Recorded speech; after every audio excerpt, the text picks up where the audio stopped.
and welcome to How Do You Drew? This is a Drew Barrymore podcast brought to you by thedrewsium.com. And sponsored by our friends at Positive Medium. I'm Anne. And I'm Ashley. Woo-woo. Hello. Hi. Happy to be chatting with you. You too. Thanks. So everyone, I don't know if you all care, but now my voice sounds a little... It's not as bad as it was when you first got on the call. It's a little bit, it's improved. That's good. You warmed it up. I've got my tea here. You did your vocal exercises, right? Of course. I mean, it was a little harder this morning. Yeah, of course, though. I mean, all right, we do them together. How did you not know? We do them together. That's right. Just testing you. Yeah. Let's jump into a couple follow-ups from last week. Okay, sounds great. So wait, why were we talking about the writing on her arm? Oh, like, wait, why was that a topic we had? Okay, so we were talking about Flower Press and the original issue, how the cover picture was a selfie taken by Drew on the set of Charlie's Angels Full Throttle. Yes. And that there's writing on her arm, right? Mm-hmm. So I went and tried to see it, and it's actually never very visible in the movie. Okay. So then I found the behind the scenes kind of on set paparazzi pictures from that day. Uh-huh. But this was 2002. So the quality isn't great. Yeah. So the best it can make out to me, it looks like there was a star mm-hmm. and then the word crush, I think is what it says. Okay. I feel pretty good about that. Cool. And you remember there's other scenes in the movie where she has writing on her arm. So there's the, what is it, like a monster truck thing, and she has the word jerk on her arm. I know, like, I want to know the stories behind these words. Yep. And then the like can't touch this dancing scene with the angels when Natalie's like moving into her new house. Yeah. It says Kodachrome on her arm. So here's some ideas I have. Okay, I want to hear. If she has the word crush on her arm in like the hot dog on a stick scene, yes, then maybe it's like kind of her attitude at that moment, like she's a little bit like flirty. Yeah, because she sees Rodrigo on the surfboard. Yeah. And then jerk is probably like the way she's acting in the monster truck scene. Yeah. And then Kodachrome, like I'm imagining that scene where they're like dancing over the couch, that's what you were talking about, right? Like that would be like, imagine it filmed in like bright color, like Kodachrome. Yeah, I think that makes sense. It's fun though. So I bet it's her thinking about either her own, the way she's acting, or the way that she's imagining the scene, which is really cool. I love that. I mean, she has such a history of writing things on her arms. It's like, but that movie in particular, you really can clock it. Now I just feel like I want to collect all the arm writing pictures. I know, damn it. Now I got a new job. I like how I said I, then you know that means you. Teamwork. The other thing I wanted to follow up on is that we mentioned last week that we got to guest on our wonderful friends at Fish Netflix, their fantastic podcast, but we didn't specify what that was part of, and I feel like we should. Yes. So every year, I think this is the 5th year, the ladies at Fish Netflix, which is a great podcast and so hilarious, so go listen to it if you haven't already. Just in general, you don't have to listen to our episode, but you should. Yeah, you do. But every year they do Drew-cember. So they do Drew movies over the course of December. And now, and in the 5th year, they're kind of scraping the bottom of the barrel. I was going to say, just so you don't think we chose Home Fries as our first choice. Yeah, we had 4 movies to choose from, and we weren't going to pick Babes in Toyland. They did The Stand-In this past episode. Oh, I still haven't even seen it. I know. I really want you to watch it because I want to get your opinion on it, because it's just different. It's just strange in tone and look, but it is like a very, as a fan of Drew, you will appreciate like getting to see her be so different. Okay. Like watch it for her, and that's about it. I'll watch it for her, and also so I can listen to the Fish Netflix episode. Yeah, and I mean that it's not even the stuff necessarily about that movie, but I was in my car just like crying laughing. It's just so good. They're really funny. They are so funny. So anyway, I just wanted to tell anybody, if you want to listen to all their episodes about Drew movies, you can go back 5 years worth, and they're great. It's just a lot of fun. I think that's a good clarification, because Drew-cember is a special month. Yeah, it is. We got to think what we'll represent next year. Yes. Far From Home. Waxwork 2. No, I'm just kidding. Definitely Waxwork 2. You've got mail. So for You've Got Mail, we've got a special kind of submission, we had Jolena send in a voice message, which now really makes me want to do this somehow with other people, like send us voice clips, because we're going to literally just drop in Jolena's voice clip. I love that. And I haven't heard this yet, so let's see what she has to say. Hi, ladies. I just wanted to share something that I forgot to mention that was part of my Drew encounter, my first in-person Drew encounter, when I saw her and Chris Miller, and I said, "Is that Chris?" And then, we kind of like started talking, and I explained that I was friends with you too, and then Drew looked at me and she goes, "I'm Drew," and like did a little bow. And it was the cutest thing ever, like as if I didn't know who she was, or just the fact of like her introducing herself was so sweet. So I can't believe I forgot to mention that when I told the story, but alrighty, well, I hope and wish you so much success on How Do You Drew.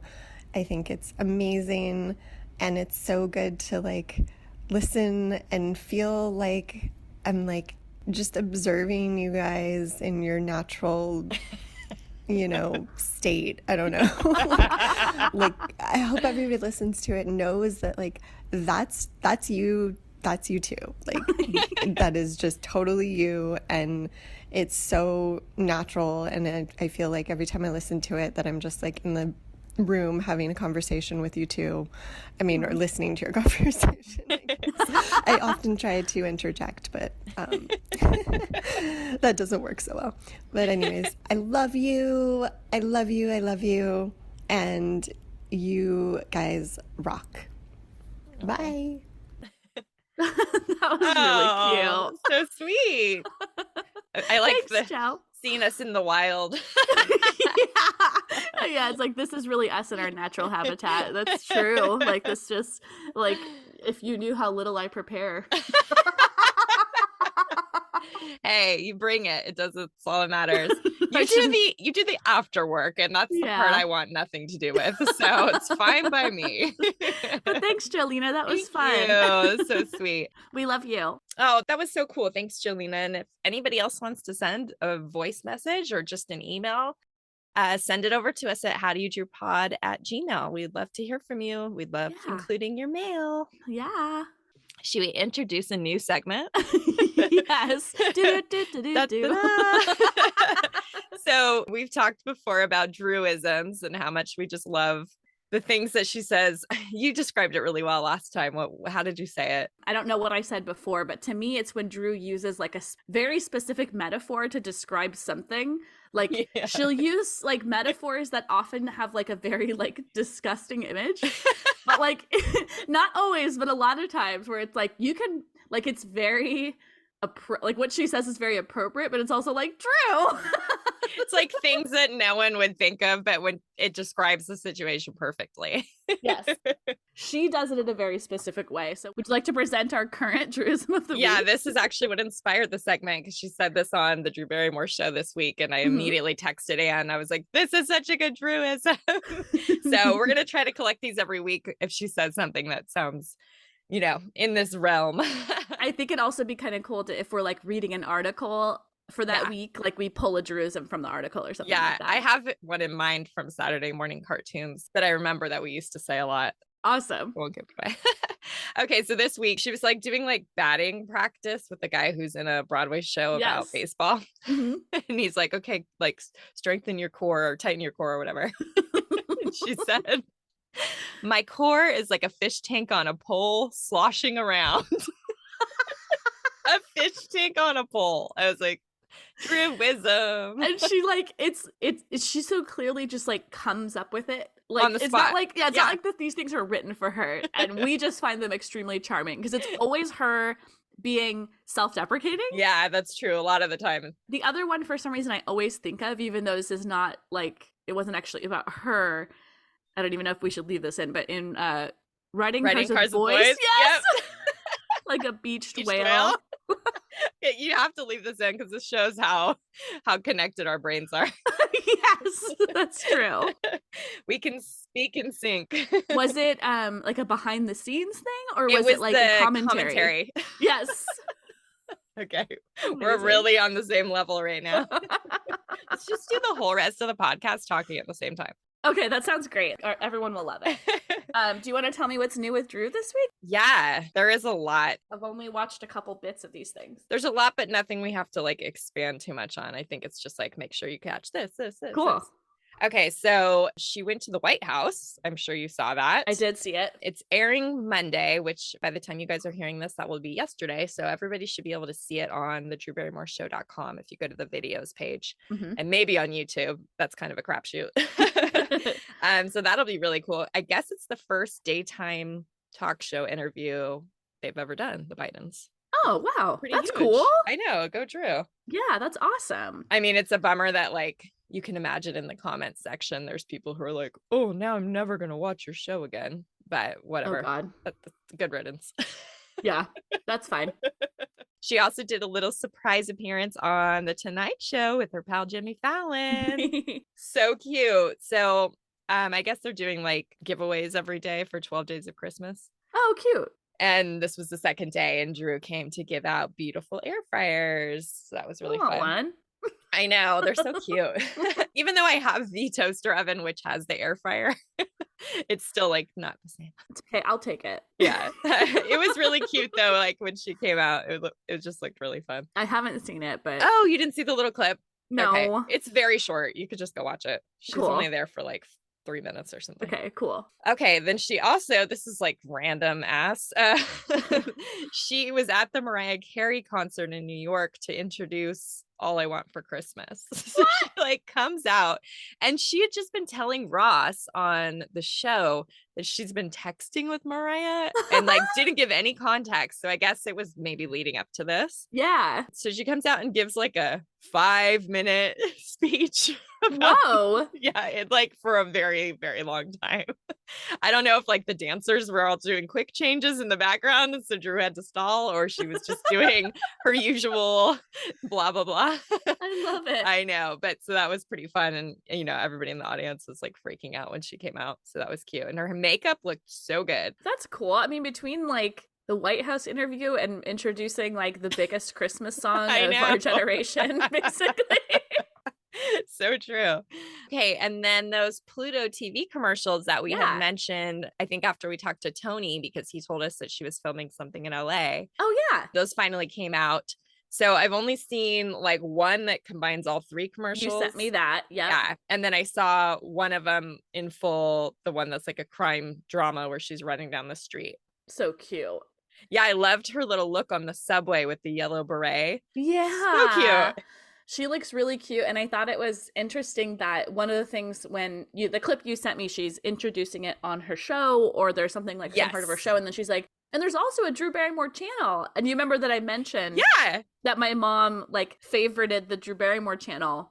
I thought that was so cool. On Pluto, but also, I don't know if I like pointed it out, but the Drew Barrymore channel is like best of episodes. Okay. Like they don't have recent episodes. Okay. It's all just like random ones, like from any time during the show. You get. Yeah, it's cool though, because you can just put it on and be like, oh, I've seen this one, or oh, I haven't seen this one. And my mom watches it all the time. So it's kind of fun. Oh, cool. Yay, Pluto.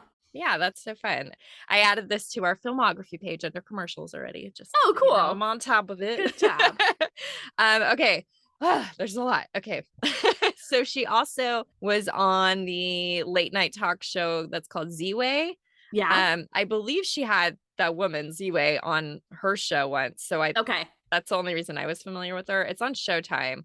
But I'm looking right now, and it looks like I could watch it with my Paramount Plus subscription. Oh, cool. And have you watched any of the clips on social media? I've watched a couple of clips. I've watched one where she's like, Drew like gets confused about some specific like phrase, and Z-Way's explaining it to her. Oh, the stupid thick. Yes. They also showed one. Spoilers, but they showed one where Z-Way asked Drew a question. And in typical Drew fashion, she's like starts going off on all these tangents. And like while she's doing it, they have this graphic on the screen that's like a little car driving, but it's like going around and around, and it ends up forming a flower. And And then at the end, Drew's like, wait, what was the question?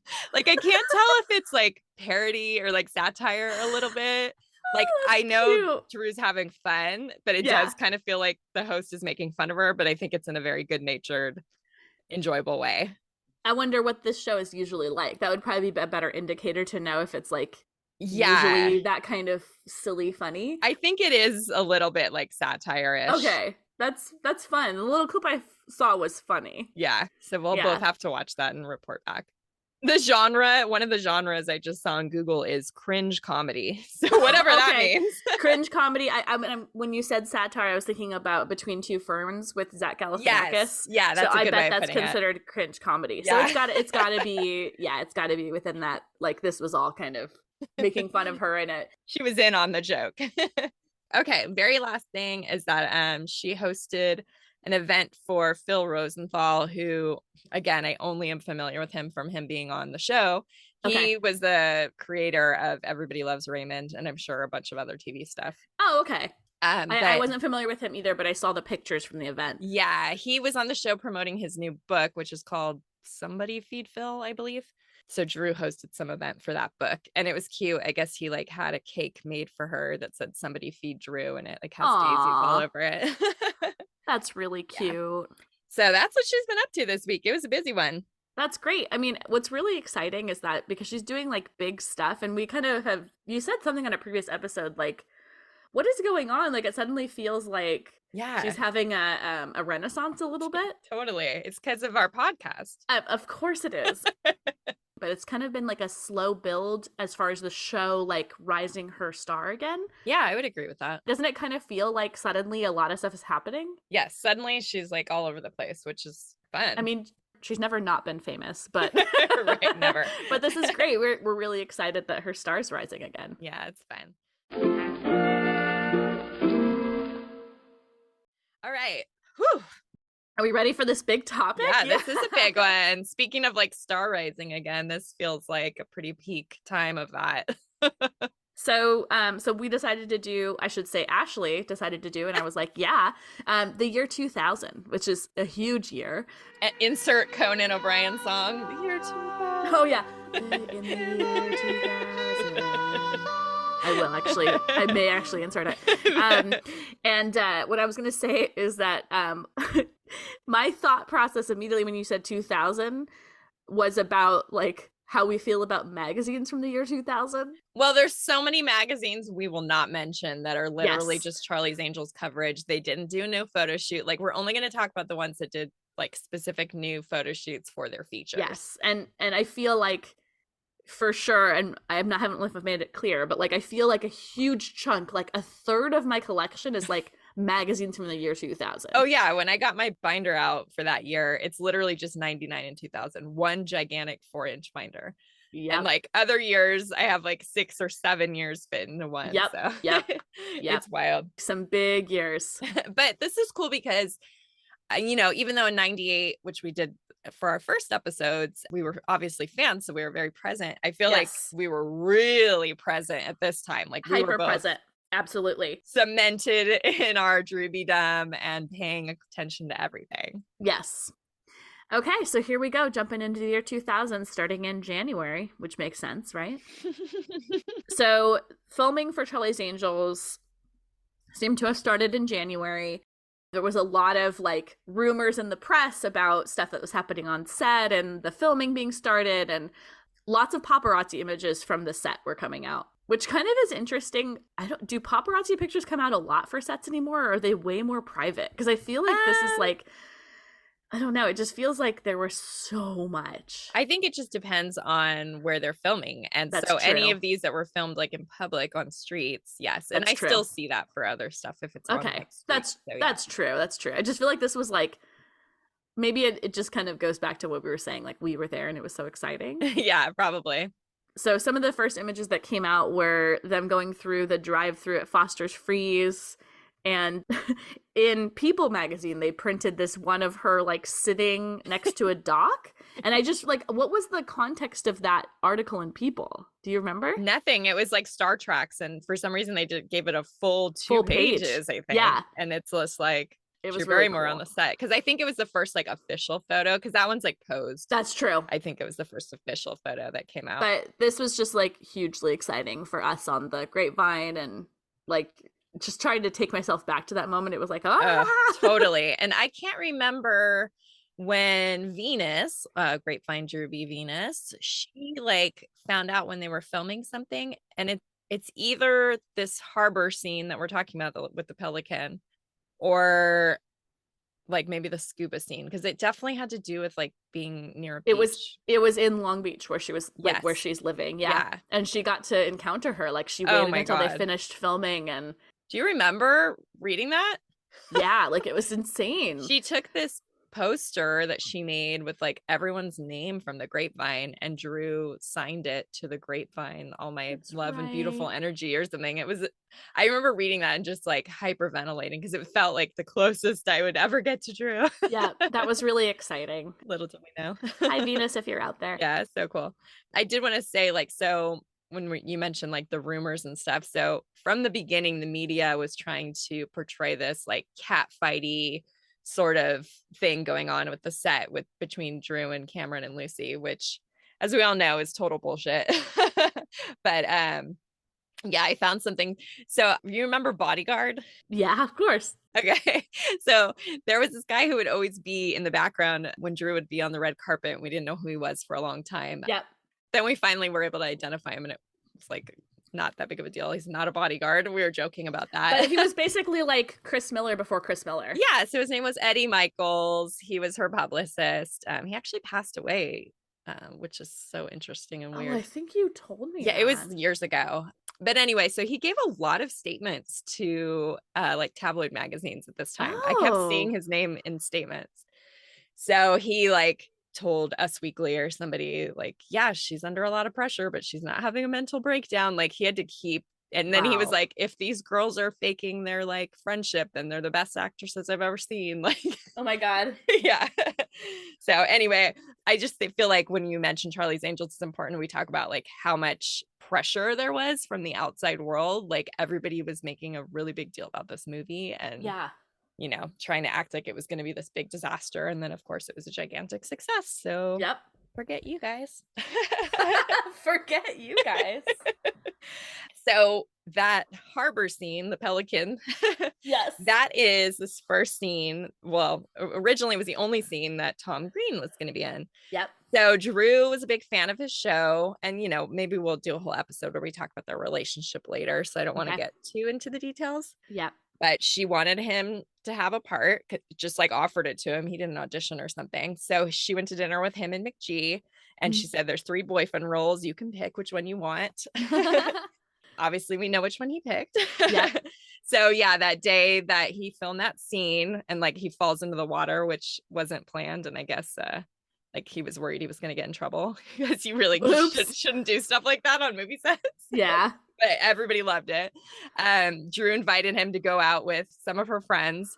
And so they like hung out that night, and then they had like a little kiss and exchanged numbers. And he was like, what is happening here? Like he couldn't like understand if she was like into him or flirting with him or what was going on. Yeah. He's like, she's technically my boss. Like, what is this?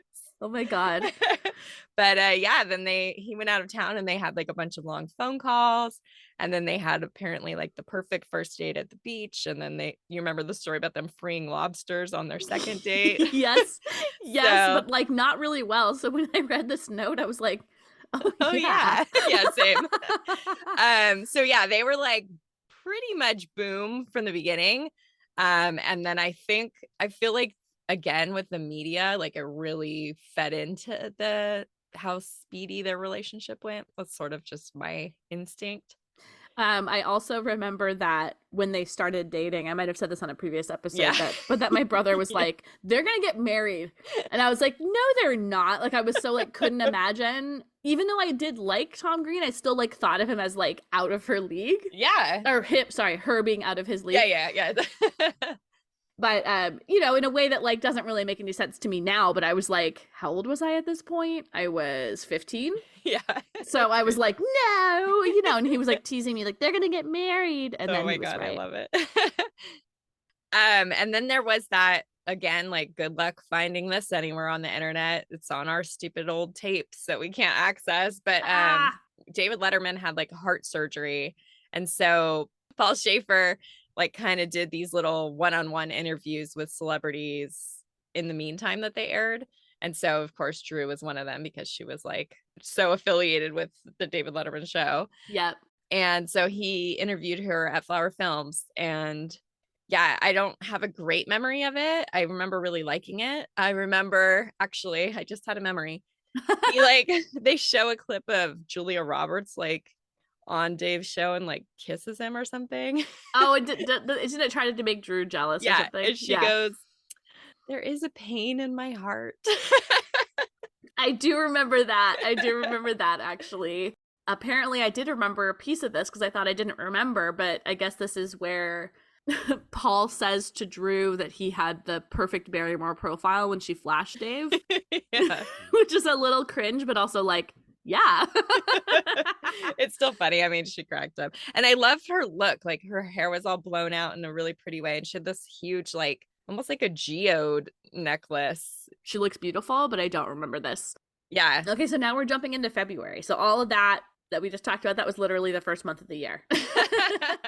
So now we're into February, and all we really have at this time is that Charlie's Angels was continuing to be filmed at this time. So I bet that there are, a bunch more paparazzi images from this time, but no events, no specific kind of things worth talking about. But in March, the Angels, so Drew, Cameron, and Lucy, and Tom went to the Show West Awards, and she won the Comedy Star of the Year, and I guess was the first female to do so. That's crazy. Isn't that wild? I know. Yeah. She said, like, I saw a quote from her where she said, like, she didn't really want to focus on the female part. She was more excited about the comedy part because comedy is, like, so meaningful to her. That's awesome. I love that she said that. Yeah. So within the same kind of Show West event, Bill Murray, who played Bosley in the first Charlie's Angels film, if you're not familiar, the famous Bill Murray. Somehow you don't know. If somehow you don't know that, he introduced the Angels, and then they presented the trailer at Show West, which I don't remember the teaser right now. Oh, you will. So they're all in the black suits. It like starts like when the world needs help, they call one man, and you see a guy walking. It's almost like you're supposed to think it's James Bond. And then it splits into the three angel silhouettes from the guy, and they're doing like their kung fu stuff. Okay, so it was just like the shortest little thing. Yeah, so it's not even anything from the movie. They like filmed this stuff specifically for this. Really cool. I remember being very excited. So also in March, Tom Green had been diagnosed with testicular cancer, which was so like nuts because I don't think Drew... Pun intended. So Drew and Tom had only been dating a couple months. Yeah, I think it was like 6 weeks. Oh my God. I know. And he was diagnosed, and he swiftly within that month like had a surgery. There was an Entertainment Tonight special, there was an MTV special, there was a Rolling Stone feature, like Tom Green was on the cover talking about, the article was like all about this experience, and Drew is mentioned in the article. Like Drew is part of all of this stuff. Intense. It was like intense. Yeah.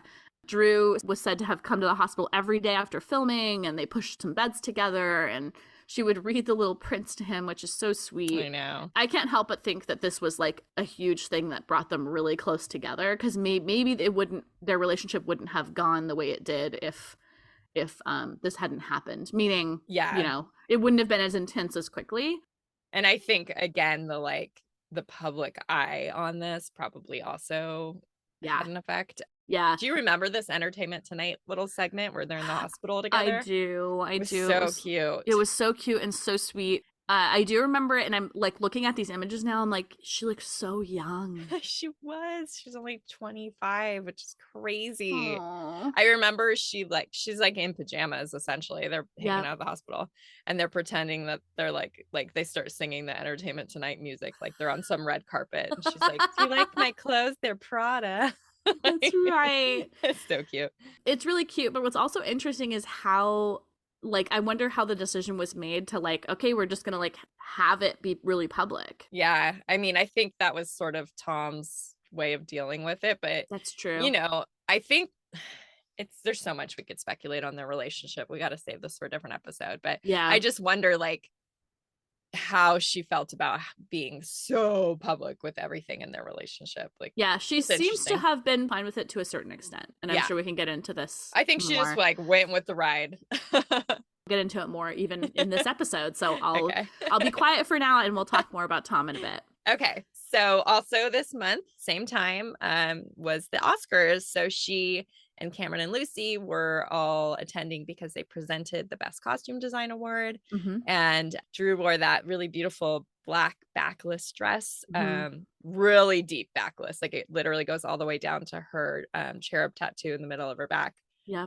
And it was made for her. And I have a recollection that the Charlie's Angels costume designer, Joseph Alisi, I believe, I think he did it. I don't know. I couldn't find the source for that, but that's like information I had in my brain. So okay, I bet it's right. But yeah, so Tom was released from the hospital literally the day before the Oscars. Nuts. And Drew, again with the nuts. Drew like offered like, okay, I'll just go present my award and then I'll come back and watch it with you. But he really wanted to be there with her, so he went along and I guess stumbled his way up the red carpet. Yeah, I didn't recall at all that this was like. Me neither. He had just been in the hospital the day before. This was just in my research. I was like, oh my God, you know. But I maybe we knew that at the time. I don't know. I don't think stuff was as quite as publicly available. I don't know. Yeah, I just wonder like if we had seen the Entertainment Tonight special like that week and then like the next week they're at the Oscars. If we kind of knew, but maybe we didn't think about it. Maybe we obviously wouldn't have known his hospital schedule. So maybe we didn't realize he like had just been released. We were such amateurs then. But I do love her look at that Oscars. Like there's some really sweet pictures from it. Oh, and that big like chunky green necklace. Yeah. It's like so simple, but so cool, especially because her back is like her favorite feature was at that time. So It's cool that you can it really highlights that. Yeah, it's beautiful. Now jumping to April. So leaving this massive month of March, jumping to April. So Drew and Tom Green attended the launch of drdrew.com, which seems like an interesting event, but apparently Tom Green got some assistance in finding a doctor for his cancer stuff from Dr. Drew. Yes. Which is really sweet. Yeah, but this is like, can you imagine like launching a website having an event at this point? Yeah, like right. Now, like it just feels so the year 2000 to be like drdrew.com is launching and we're going to have an event. And Drew Barrymore is going to attend. Yes. Exactly. And of course they're still filming Charlie's Angels. We know that the scuba scene and the boat scene were both within the month of April. Yeah, so I guess they liked Tom so much in that first scene that they ended up like adding that part where he's driving the boat for the ladies, the little tugboat. And yes. So they filmed that in this month. Nice. So somewhere around here, I couldn't find dates. I tried really hard. But that's when those like daily photos on tomgreen.com were happening. And, I know the like best photos, because some of those photos were at that boat scene. That's where I'm getting my like idea of when these were happening. But yeah, there was like every day for a while, there would just be like photo of the day. And there's like, do you remember there's some of them at Paquito Moss? It's so funny because like this was so exciting. So one thing I gotta say about Tom Green, and Drew has said this before, like that he was ahead of the game on basically having like social media, but it was just his website. So he was like sharing their personal lives, but not explicitly, but like sharing personal images. There was a point when they had like audio files. You remember this, right? And there were videos too. Yeah. So they were like, they literally had like, imagine that tomgreen.com was like his Instagram. Exactly. It was so freaking cool. And I also am 100% positive that we don't have everything saved that was up there. You feel like we do? I don't have the video saved, but I do have screen caps of them. Do you have audio? No. So that's what I mean. Like there was some stuff like I might have one somewhere, but I feel like if I did, we would have it, where they were like arguing about a burrito. Yeah, I think that was one of the videos. Oh, that might have been an audio. Yeah. Either way, this was freaking nuts, and we were going nuts every time something was posted on the Grapevine. We were like, ah! I still love these photos so much. They're just so... I mean, they're so sweet. I assume you'll share a couple of them. Just understand when you look at these, like, they feel like very personal, and they were. It was access we didn't have to Drew at that time, like to get personal kind of selfies. Like, we're so jaded and used to it now, but this was like really amazing access at that time. Yeah, I guess if you're young, you may not even think of a time without this kind of stuff. Yeah, you wouldn't even think these were cool. Yeah, but like if you were there, if you're like, if you're old enough to remember not even pre-social media, but pre-Instagram specifically. Yeah. Because they really felt, I don't know. Good stuff. Good stuff. Freaking amazing. Howdy, Droobies. We want to tell you about our sponsor, Positive Medium. We've actually been clients of theirs for at least 10 years, and they take care of all of our website needs for thedrewsam.com. They offer custom web design and professional coding, search engine optimization, marketing, and hosting. So we've been hosted by them, but we've also been able to take advantage of a lot of their expertise in these other areas as well. Absolutely. So customer service is the biggest draw for us with this company. They have saved our site literally from obliteration quite a few times. But then they also help us with minor issues in just like literally a matter of minutes. So if we have like a coding question or just like something on the back end we can't figure out, we reach out to them and we get an answer back, and the issue is solved within moments. We're so excited that Positive Medium is allowing us to offer our listeners 25% off managed WordPress hosting plans using our promo code DREW, D-R-E-W, of course. And if you want to take advantage of this, visit positivemedium.com. We really, really vouch for these people. They've been so great to us and will continue to be great to us. I can only imagine. I mean, they're great by offering this to our listeners. So take advantage. Again, it's promo code DREW, of course. So then in May, she attended the Blockbuster Awards. So she was getting an award, Favorite Actress in a Comedy Romance for Never Been Kissed. Mm-hmm. And I guess they were filming like really late in the day on Charlie's Angels. So they had to take a helicopter because there was no way to get there in LA traffic otherwise. So so she came and got her award. And David Arquette also won for Never Been Kissed. So there's cute like footage and photos of them backstage together. I remember they closed the show out with the two of them backstage. And Drew says, "Be kind, rewind." Aww. great Blockbuster reference. Nice. And good I can't memory. believe Blockbuster Awards was like a thing. Like, just this was such a different time. It's so funny. I mean, I graduated at a place at the time was called the Blockbuster Pavilion. So really? Yes. Oh my God, I didn't know that. And that's in 2002, before big arenas and stuff were named after companies. That's interesting. So this next thing, like, yeah, it's like crazy. So we've talked about Drew's mom many, many times. Here's a new little nugget. So Jade in May of 2000 was arrested for illegal gun possession while putting up banned posters. Was it in New York? Was it in LA? Yeah, it was in New York. Okay. She claimed to have bought the gun in LA in 1990 when she believed that she and Drew were being stalked, but also like, why was she carrying it? I know. Like, why? How can that be your excuse? But why? How? I still have it. I know. And okay, so this next little tidbit, was this part of that article that was in? Yeah. Like Us? Was it Us Weekly? Yep. Okay, so there was a whole thing. Was it even like the cover story? It might have been. It was like, I think so. And it was like 3 pages. I don't know why. My God. They must have been slow news day or something. Yeah. So this was like a major feature in Us Weekly. This whole thing, which I can't imagine was not like kind of embarrassing for Drew. Oh, of course. I think she tried to have just like a sense of humor about it. Yeah. I mean, it is what it is. But Jade, like, I mean, I have no idea if this was some kind of like, I don't think it was like a media stunt as far as like having her caught with a gun, but it was just like a whole interesting thing. Thankfully, she didn't like shoot somebody and then, that Jesus. was. But Drew had wished her mom Happy Mother's Day, and then she kind of joked like, "I heard you were in a little trouble." And I think I saw that it was like the first time she'd even talked to her on Mother's Day in like 6 years or something. I was gonna say, like, we've been talking about the relationship between Drew and her mom, and I can't really keep track of the times when they have had a relationship. Although this year there is this interesting like trajectory that has to do with Tom. Yeah. Anyway, that was like really kind of funny. Not funny. I think I actually remember Drew talking on like some nighttime, like primetime live. I don't even know what it was called the next year. And they bring this up and she's like, Mom, what are you doing now? Jesus Lord. Do you remember that? Yes, I do.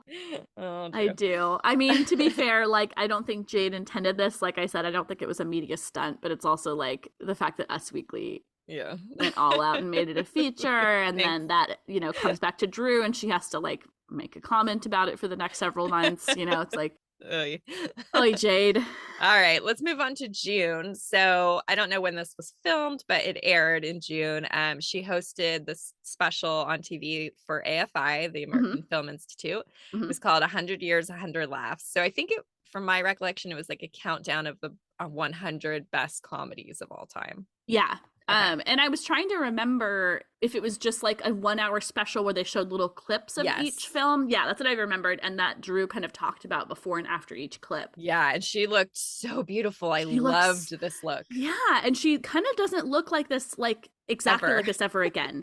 Yeah. Like her hair looks really bright red. Like, I think it's something about the way it's shot and the way she's dressed. Like it just really looks, it's a really like beautiful and simple and elegant and unique look. Like I don't really know. I definitely tried to copy this hairstyle this month. Like I went to a concert and I remember buying flowers and trying to put my hair up and make it look like this. I did not succeed. Aw, but yeah, it was such a cute look. Speaking of my brother, I do remember her making fun of how much Drew moved her head when she was talking in this because my brother was a jerk. Drew does move her head a lot when she talks. Especially if she's like reading something scripted to the camera. Yes. Yeah. But anyway, she looks really, really beautiful in this. You know, this makes me think we probably should have said at the top like that she had this awesome red hair this year. Like it started kind of, It's funny how many times it seems like she changed her hair right at the beginning of a year. Maybe not that many times, but I'm thinking of 96. Yeah, me too. Me too. I was like, I'm thinking right exactly what you said. Yeah, we love this red hair. I'm still kind of mad she didn't make her hair red for the Charlie's Angels Full Throttle. I don't really understand that, but anyway. Yeah, I don't either. Okay, so Drew had done voice acting for a film called Titan AE, and the premiere was in June of 2000. So she attended with Tom Green. This is also where Jolena saw Drew for the first time. She didn't get to talk to her as far as I know. Totally had forgotten about that. Yeah, I had totally forgotten about it too. Like I don't know the details of that encounter. I mean, or that fighting. Well, and it was funny when she was reminding us of that. We were kind of chatting about her look and we were talking about the fact that this was early 2000s was a weird time in fashion. Like it was really cool to show your underwear thong strings. Like we've talked about Drew's underwear showing outside of her pants in the 90s. That was different. This is like the strings of a thong up above your pants. Yep. So that's what I always think of. The funny thing is that the rest of the look is like it's like a white button down and like black slacks, and then when at certain points it's like, oh, there's her thong string, and that would have been like cool. Yeah. It's really funny. Funny.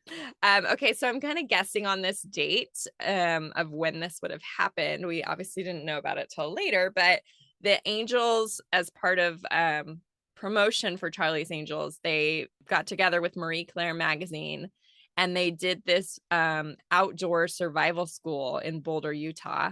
Yeah. And so they got dropped off in the middle of nowhere with like 2 guides and everything that they had to have everything that they wanted on their backs, and they had to find their own food and water and sleep outside and all that. Like it wasn't like a glamping. It was like a legit, like Drew hated it. Yeah. I was just going to say, this was like, Drew was like really miserable. Yeah. Cameron loved it. Yeah, Cameron was like all into it. The pictures from this are so cool. But you can like cool. You can tell that Drew's like the one thing I'm thinking of is the one where she's in the water and they're like climbing up a top, like rocks on either side, and then there's like a stream. And Drew's just waiting in the stream and Cameron and Lucy are like climbing above her. It looked intense. It looks really intense. I love that they did this, and I can't help but think this brought them like really close. They probably even if they weren't close before, but the feature was really cool. Oh, it's pages and pages and pages. Yeah, of amazing photos. So if you're not familiar with this Marie Claire feature, like you have to go check it out. I'm sure we have all the images on our website, right? Yeah, and also the school, which is called BOSS, which stands for Boulder Outdoor Survival School, they have a PDF of maybe the whole article on their website, at least most of it. Yeah, cool. I just found that.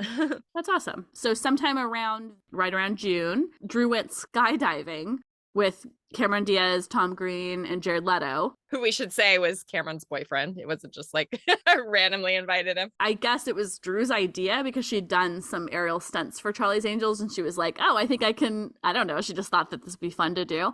I think she's done skydiving more than once, right? Or has it just been this only time? This is the only time I can recall. Okay. But she's talked about it for years. I feel like looking at the pictures that are up here, weren't some of these pictures or at least one of them on like the skydiving company's website? Oh, maybe. I don't know. Either way, her having done this like Utah survival thing around the time she did skydiving, she was clearly in like a trying new things kind of part of her life where she's like, remember she also says she swam with sharks around this time. Oh yeah, so she was really feeling adventurous. That's pretty cool. in 2000. Yeah. Okay, so in July, big news. Mm-hmm. So I've read the date is July 8th, put a little asterisk by that because who knows if that's true. But yeah. Tom proposed to Drew. So there was a thing in Us Weekly where it said that she and Tom were seen at a showing of Scary Movie with Cameron and Jared Leto, which I just thought was like so random. I wanted to include it. And they were like giggling and celebrating the proposal. And Drew told Eddie Michaels, the publicist, bodyguard, she told him, you can confirm it. And that was like all she told him. And he's like, and she hung up the phone. So, okay. Like, he was very candid in his statements. That's really cool. I know. But yeah, so she was seen with this like beautiful ring. There's a lot of like paparazzi pictures where they like focus on the ring. It was a big deal. Of course. Yeah, it was big, but also like what I was mentioning earlier, like they'd been through this intense thing. Like he had survived cancer. He had like, I don't remember my feelings at the time about it, but like, looking back, it makes sense what they were going through. Yeah. And Drew's been like, I mean, even then she was like, marriage was like the scariest thing in the world to me. Like the skydiving and the sharks, fine, but marriage, yeah. But so she apparently was willing to take yet another risk. Go Drew. So in that same month, they attended, they meaning Tom Green and Drew, attended the premiere for the film Loser. The look here that she has is really cute. It like is very, very casual. And I feel like there was this thing like at some premieres in the 90s and like 2000s where people would just go like dressed in their regular clothes. Totally. Yeah. So it looks like, I can't remember, she looks like she's wearing like a kind of a corduroy kind of brick colored jacket. Yeah. It's really cute. And she has like no eyebrows for some reason. Like they're almost bleached, gone. I don't know why. I wonder if they were like transitioning, like she was about to get like a different look because you have a note here. Yeah. So in that same month, she had darkened her hair because they had started filming Donnie Darko. So my guess is that she was like in between hairstyles and sometimes they like that lighten stuff before they darken it. I bet you're right. I don't know why, but that would be my guess is that she was like on her way to dark hair for Donnie Darko. Yeah, it's funny. I like for a long time definitely thought of her hair as like totally just brown in Donnie Darko, but it's really more of like a dark auburn. Like there's definitely reddish tones to it still. Yep. So yes, in August, she finished Donnie Darko filming and then immediately went and started working on Riding in Cars with Boys. And that her hair is brown, so she went even darker for that. Yep. And that freaking filmed forever. It filmed till January 2001. Wow. I'm sure they took like the Christmas time off and all that stuff. Yeah. But it's also interesting to compare like Donnie Darko was literally like a month. Yeah. You know, because it was like an indie and then it's like you have but flanked by like Charlie's Angels, which is like months of filming, and then Riding Cars with Boys, which is months of filming. Like, she had like no break. It's kind of wild. Filming 3 films in 1 year. I mean, I know it's not the only time she did that, but that's crazy. Yeah. And we should mention that Riding Cars with Boys was done in New York, like maybe even Connecticut too. So it was like very East Coast. So she was just on the other side of the country for them the rest of the year. Yep. Okay, so we can start talking about some of the magazines that were coming out. So really there was no like new features until this point, which is kind of wild because we think of the year 2000 as having hundreds of magazines. But once things started to be released, it was just like you couldn't stop the flow of magazines. An onslaught. I particularly think of November, but we'll get to that. Okay. So I have these under August. They're all September issues, but like I remember when they were coming out, it was August, so I just kind of shoved them in between. Cool. So the first one was In Style. I totally remember getting this. I remember where I was. I remember looking at it in the parking lot. It was like their sexy issue, I guess. And Drew had the red hair and all of the things that she wears. She's wearing red, like it's red. It's very like sexy. Yeah. And her frequent photographer collaborator at that time, Matthew Ralston, took these pictures, which I love that. Was Matthew Ralston Guess? No, but he did a lot in 93, 94. Okay. He did like the YM ones that are so great. Okay. He did Entertainment Weekly in 92. That I definitely know the name, but I can't think of why. So yeah, this I also remember it pretty well, but I feel like thinking about like holding it in my hands, it's a very thick. I was just gonna say that it's huge. Very thick. It's like 900 pages or something. It's so, but I guess it's like, I think that September, like the fall issue of magazines is huge always. So it just happened to be that this is the one she was on. It's funny to think about specifically, this is like off topic a little bit, but like Drew's issues of In Style, their difference in thickness is really funny. So I don't know if my memory of its like size, obviously I've like handled it many times over the years, but like I feel like when I got it, I was like, why? Like why is it so big? Too big. And there's only 2 pages of her inside. Yeah. And it's great. I still have an intact copy, believe it or not. So then the Angels were featured in the September issue of Premiere Magazine. Is Premiere Magazine even around anymore? I don't think so. I think it's long gone. It was a cool magazine, though. Yeah, it was. These images are really cute of them. There's a black and white close-up that I really love of the Angels, and then the one of them laughing together. I know, they're so cute. Really cool, but this was a cover feature. Might be the first cover feature with all 3 of them together? I think so, yeah. Yeah, as I've kind of teased, there were many, many more. So then this was like an Entertainment Weekly special issue. So instead of being like the weekly issue, this was just like a special fall one. And it was called How to Break into Hollywood. And Drew's like featured throughout the whole magazine, which is so fun. Yeah, it's really cute. So I can kind of describe them a little bit, but there are a couple shots, and I don't remember the layout of the magazine exactly, but there are images of Drew kind of pretending that she's acting on a small stage or like in an acting class. Yeah. And there are like 3 shots of her making different expressions, like crying, kind of like making a dramatic stance. And then so cute. I don't remember what the feature was, but there are some other like kind of sepia tone black and white ones of her in the street. And I love those ones. I know. I love her outfit. Like, yeah. All of these images were really beautiful, and also her hair was so dark. And I think this was the first, this was definitely like the first thing that was a photo shoot of her with her hair as dark as it was. Oh yeah, totally. In Riding Cars with Boys. So obviously me as like somebody who had loved 1996 dark hair, I was like, oh my God. It's your time to shine. Yeah. Yeah. Love it. Exactly. Okay, so let's move on to September. Not much went on. Like, so she's filming Riding Cars with Boys, so pretty under the radar, but she did attend like a Barbra Streisand. I think it was like supposed to be a farewell concert. You know how those always go? Yes. They're not truly farewell. Yes. And she attended that with Penny Marshall, who of course directed Riding Cars with Boys. Yep. So it sounds like they were like in the middle of it. Oh, and I was like, I just saw something where she talked about going to this when the Angels go on the Rosie O'Donnell show the next month. She says that she like took a picture or saw Rosie at this Barbra Streisand thing. Oh yeah, I think I do remember that. Yeah, so that's fun.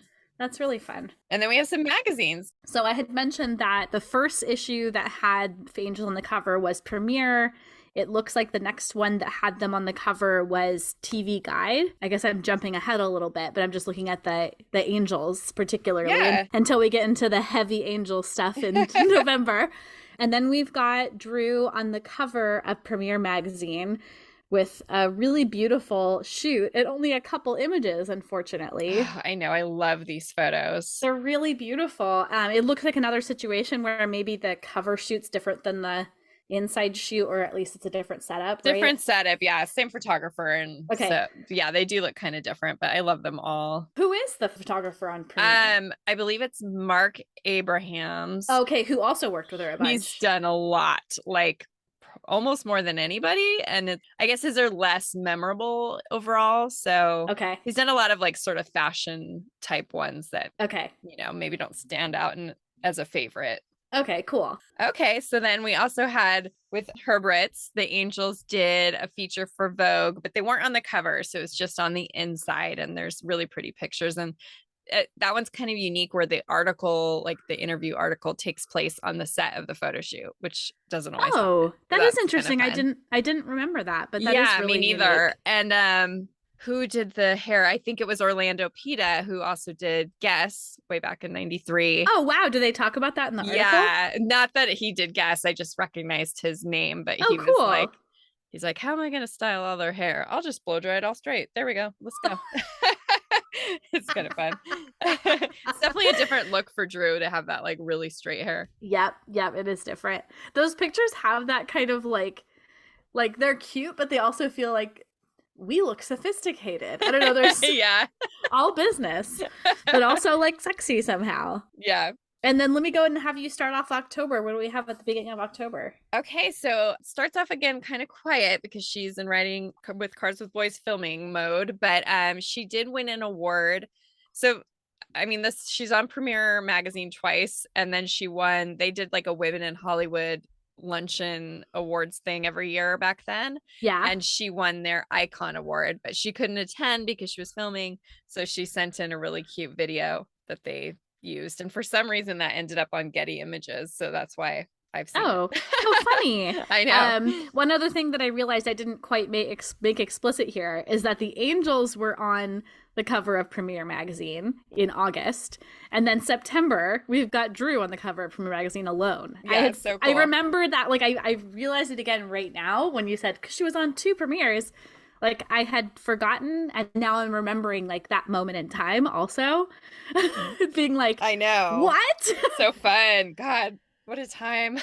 I mean, so exciting. So now we get into kind of going on in October, the press and premieres for Charlie's Angels. Ooh, big time. Lots of stuff. Some things, Tom Green was there too. Of course, the premiere for LA, he was there. I don't know if he was at the premiere for New York. Oh, good point. I don't think he is. But he was with her at a press sort of situation. I see these pictures you put in, but I don't remember what that was. Oh, really? It's just like a press junket. So, E and probably lots of other places. There was definitely some sort of movie special, maybe on MTV and E, and like they use these interviews. There's just, it's just kind of a press junket day. Yeah, gotcha. Yeah, because I'm looking at that picture going like, what? I don't remember that. I know. It's unique that they had the Angels together. That's normal. But then they also did interviews with just Drew and Tom together. It's just kind of different. But I guess they were like, they just got engaged this year. We must talk to them together. Everyone's going to want those snippets. Is good press. Yeah. What do you think of the looks at the 2 different big premieres, LA, New York? So I was just going to actually say that I've always liked the color of the shirt that Drew wears to the LA premiere. Yeah. But the look overall, is that where she has that flower kind of thing in her hair, like like kind of a starfish sparkly thing? Starfish / lily. Yep. That she wore on her wrist to the Oscars in 99. Which is so cool. I had forgotten that. I had totally forgotten it. It is a lily, huh? It's not a starfish. But it almost looks like a starfish. Yeah. And I guess I wonder if she was thinking that because she's starfish in Charlie's Angels. Oh, that's so funny. And then I feel like I don't really, like I'm looking at the New York premiere and I don't feel like I've had a strong feeling one way or the other about her look there. Yeah, weirdly, there's not a lot of like press photos from that one, and I don't know why that is. That seems so strange. I do remember they like rode a bus though to get to that one. I don't know why that is either. But also I'm realizing like Drew's got white pants for the like second time in a premiere this year because she had white pants at Titan AE. Oh yeah. And then white pants at this, which that's just a strong choice in general. I'm not like a white pants person. Yeah, she made it work. I like that you can see her butterfly tattoo in the LA premiere one. Yeah, it's a really cute look, but I feel like I appreciate it less because of maybe the number of clippings that we have. Yeah.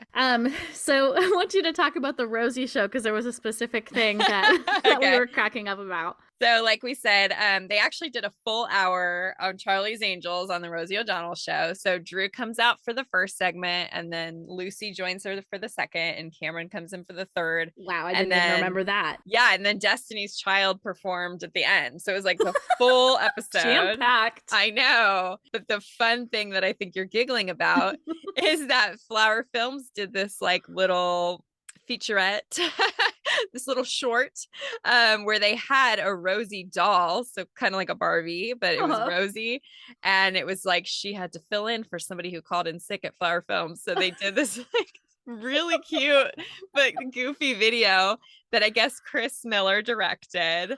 And they just show Rosie like walking through the office, making her coffee, driving to her car, and like. And the song is working 9 to 5.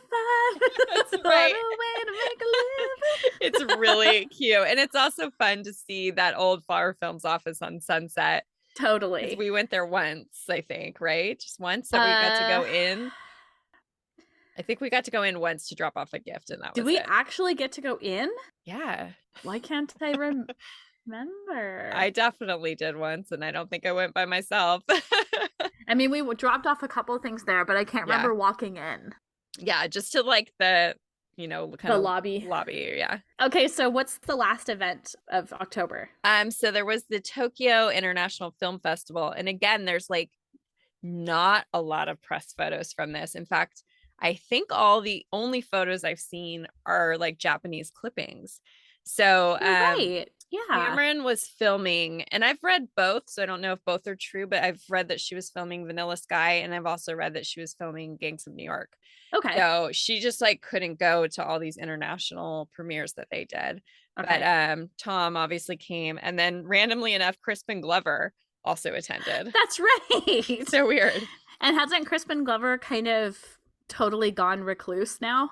I can't remember the last time I heard anything about him. Yeah, I feel like he maybe he'd gone recluse like before this, between like Back to the Future and this. That sounds about right. But I feel like he went again. Okay, so should I jump into November? Ooh. So Charlie's Angels was released on November 3rd of 2000. And I see you made a note for us to tell our stories of seeing it, but I honestly don't remember.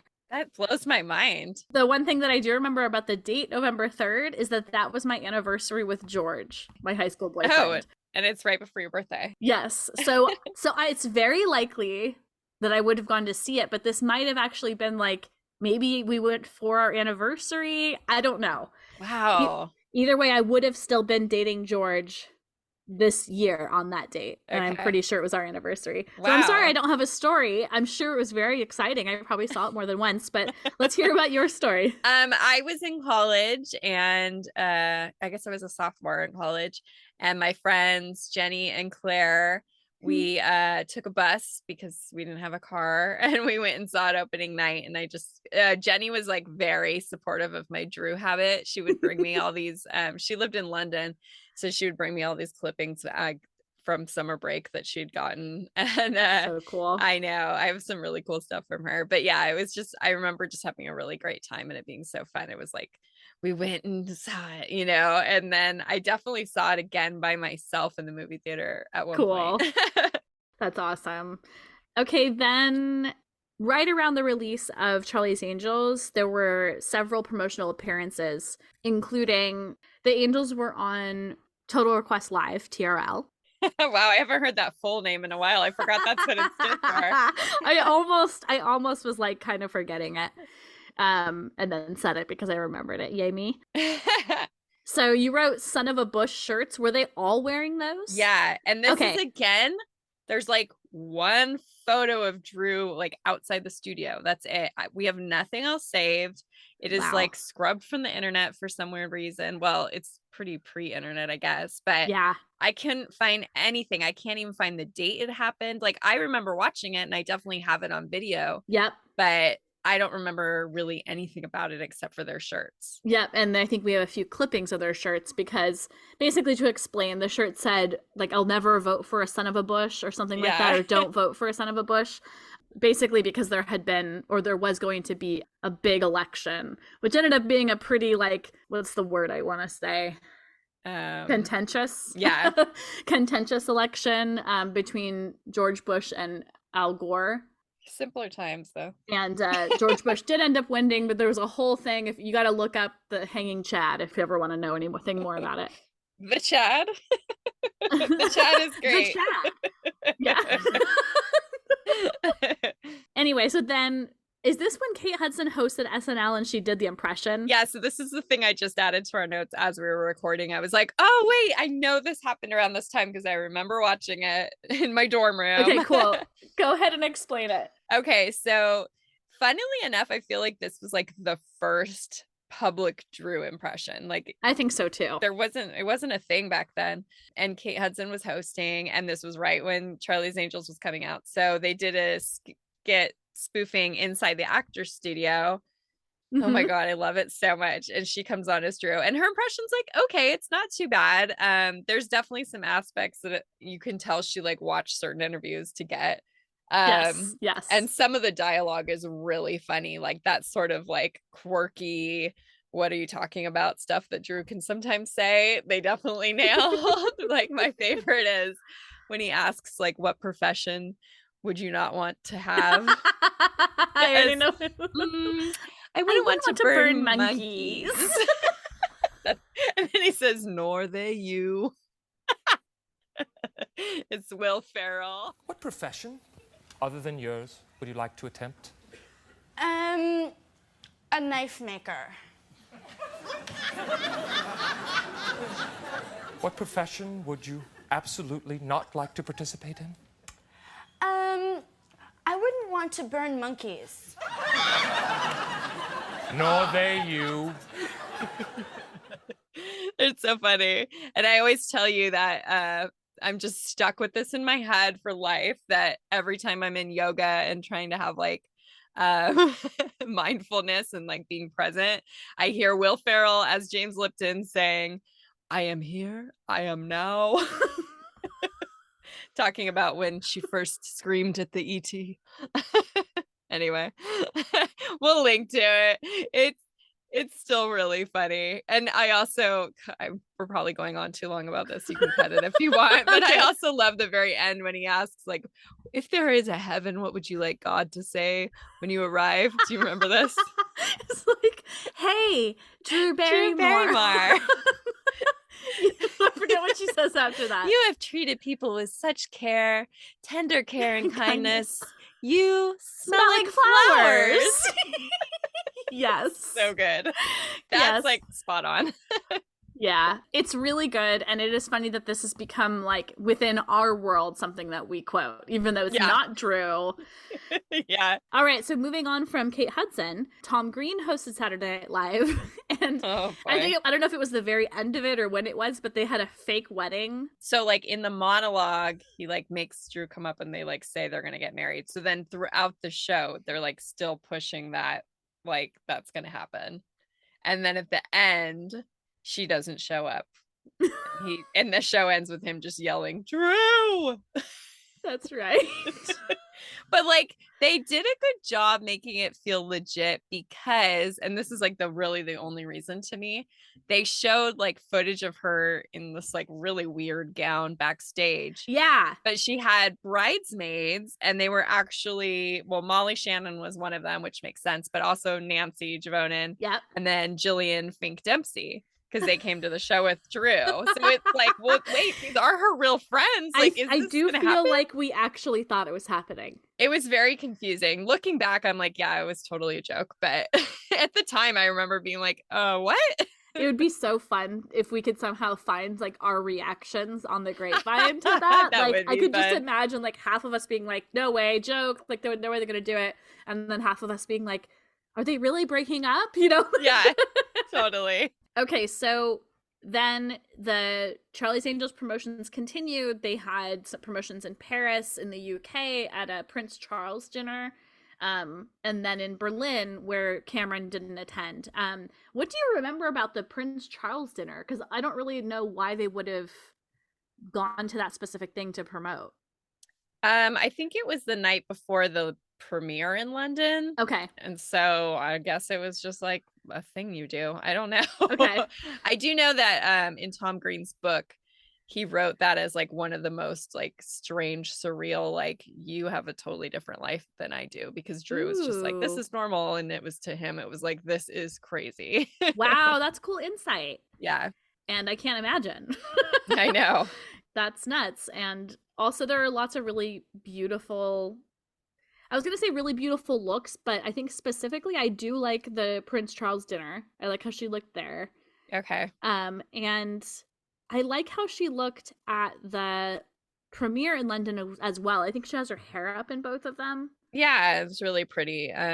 She's almost wearing, it almost looks like a kimono, the dress that she was wearing. It was cool. But once again, I feel like because there were so many images from the UK premiere, I have lost appreciation for it. But looking back at it now, I'm like, oh, that was cute. Like she looks... Yeah, it's kind of weird how that happens. Yeah, totally.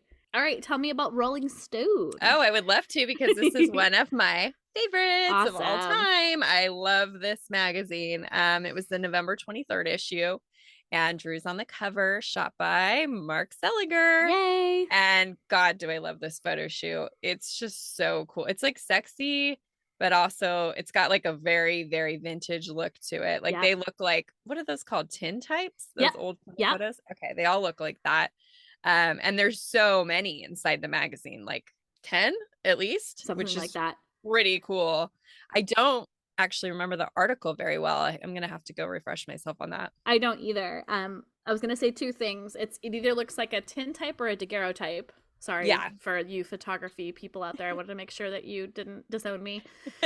And the other thing I was going to say is we brought up this shoot before because the picture of her like laying on the bed with her kind of knees tucked, where she's looking over her shoulder. We were talking about that feels like a redo. Almost like they could be the same shoot.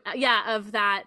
Now I'm going to forget what it was. My memory is horrible. It's a weird outtake from Us 97. That's right. By Mark That's right. Seliger. But yeah, these are great. What's your favorite you think from this? Because I think mine is the set of 4. Yeah, with the of milk her in the kitchen. Yeah. I think those are probably mine too. I also do really love the one in front of the shed with the mask. Yeah. They're all just like gorgeous and like stunning. A little bit of skin showing, which is always fun, especially like she was already kind of moving away from that.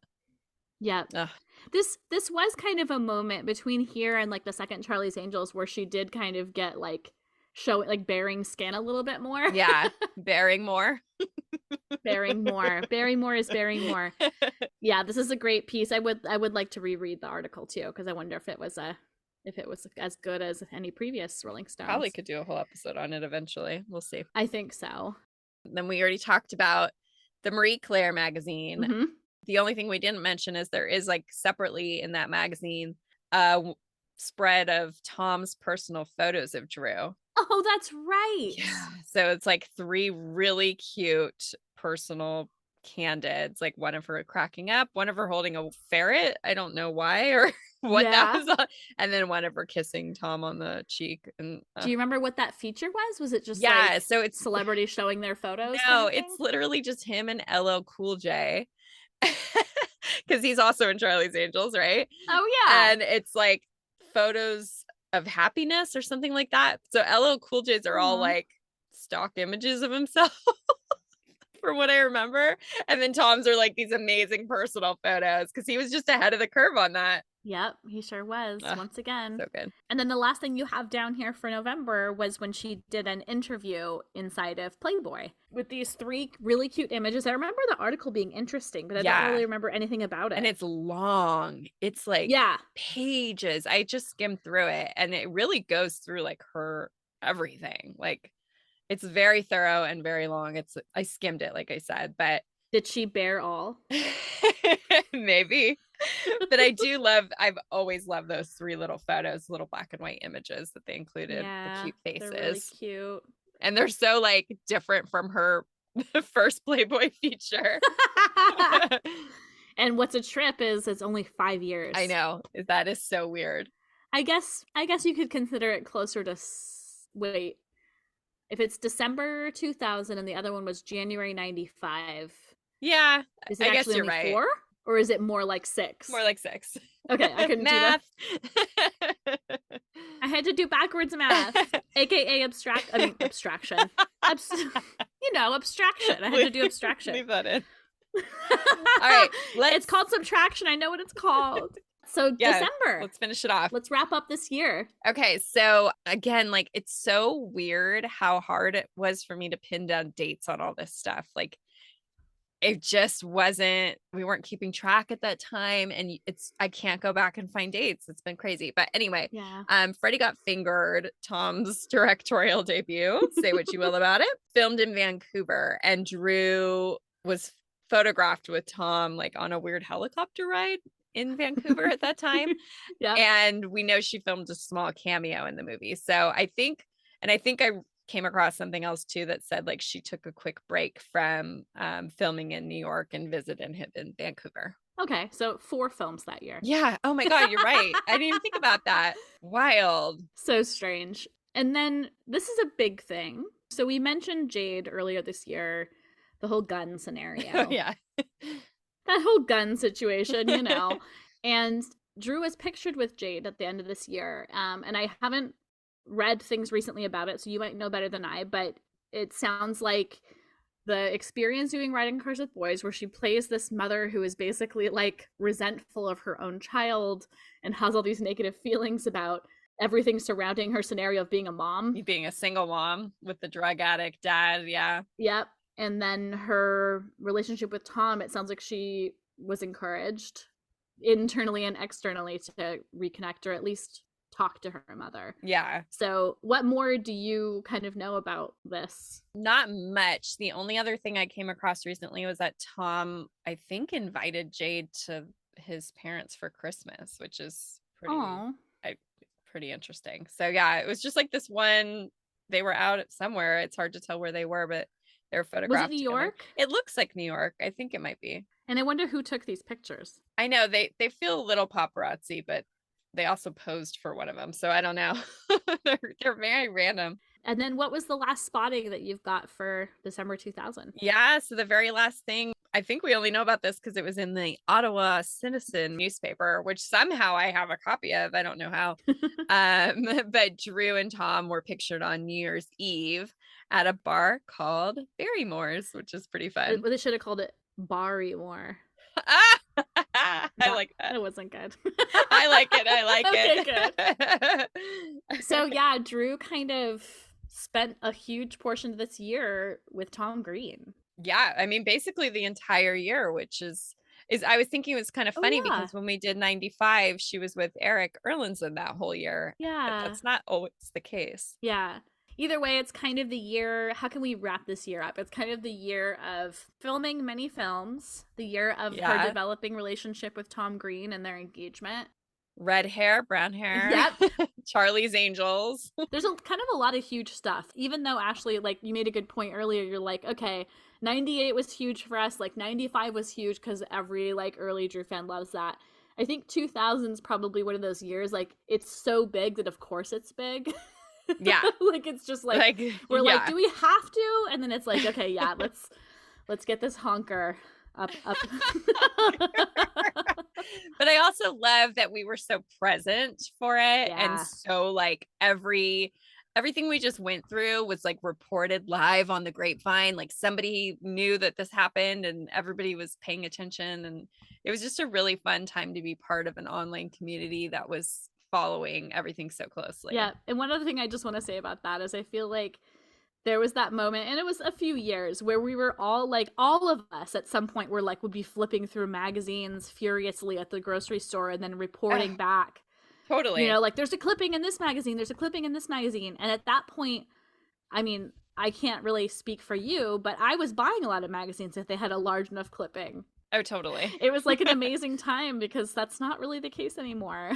No. It's got to be a certain size feature. But I also feel like now I'm like, maybe I need to be careful about that. I know. It's interesting. It was just... Anyway, different time in collecting. Really. It really was. Yeah. But this was an exciting year. Any of you who were there, Grapevine Droobs, hi. You know, we see you. You see us. We hope you remember how much fun we had. Yep. Only 20 years ago. No big deal. Almost 23 years. Yeah, let's just call it like it is. Yeah. All right. Thanks, guys, for tuning in. We love having you here. I meant to say this at the top before people turn the episode off, but I forgot. So I'm going to tell you now. If you could rate, review, and subscribe, you guys. I keep saying it, but we haven't gotten any ratings on Apple Podcasts in a long time. And we will read it if you leave us a review. We'll read it on the air.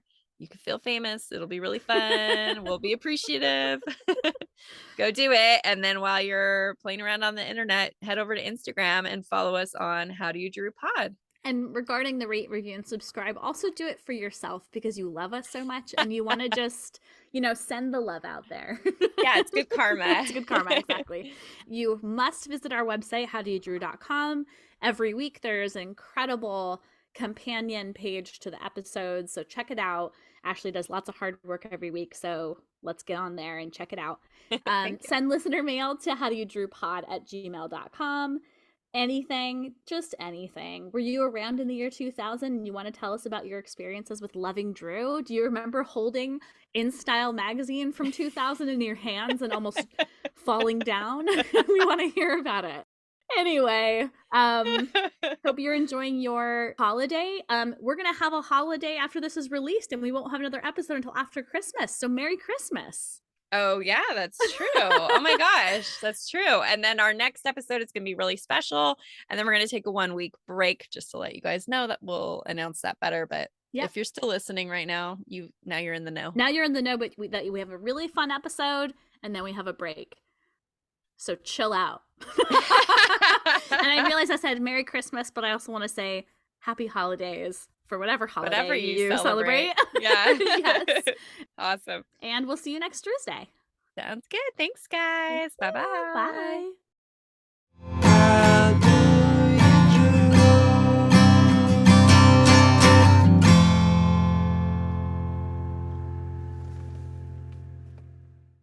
This episode of the How Do You Drew podcast was researched and produced by Ashley and Ann from thedrewseum.com with help from our sponsor, Positive Medium.